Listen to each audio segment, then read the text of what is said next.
यह बिहार है जहां हर कुछ संभव है, जहां शहीदों को भी बिजली बिल बकाया का नोटिस भेज दिया जाता है।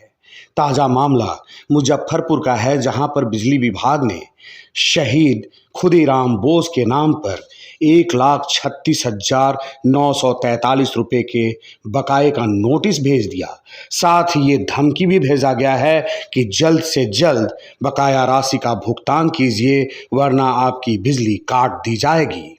अब मुजफ्फरपुर में लोगों में आक्रोश है, लोग गुस्से में हैं और बिजली विभाग से सवाल कर रहे हैं कि कब तक चलेगा ऐसा।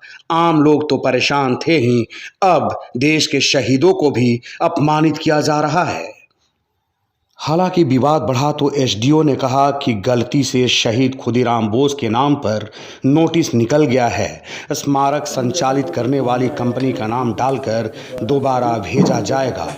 लेकिन सवाल है कि कब तक। अभी जस्ट मामला संज्ञान में आया है और इसमें पहले से मालूम है कि हम लोग का जो खुदीराम बोस पार्क है और भाता का जो पार्क है उसमें सहारा के द्वारा उसके मेंटेनेंस और बिजली बिल का भुगतान किया जाता है।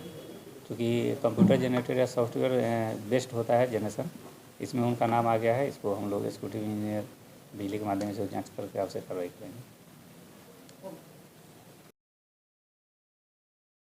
बिहार में बिजली गुल होने की समस्या लगभग खत्म हो चुकी है, लेकिन बिजली विभाग अपने नए नए कारनामों को लेकर नित दिन सुर्खियों में रहता है। बिजली बिल को लेकर तो बात मुख्यमंत्री के जनता दरबार तक भी पहुंच जाती है, लेकिन समस्या वहीं की वहीं खड़ी रहती है। अब देखने वाली ये बात है कि खुदीराम बोस के सम्मान को जो ठेस पहुंचाया गया है, इस पर क्या कार्रवाई होती है।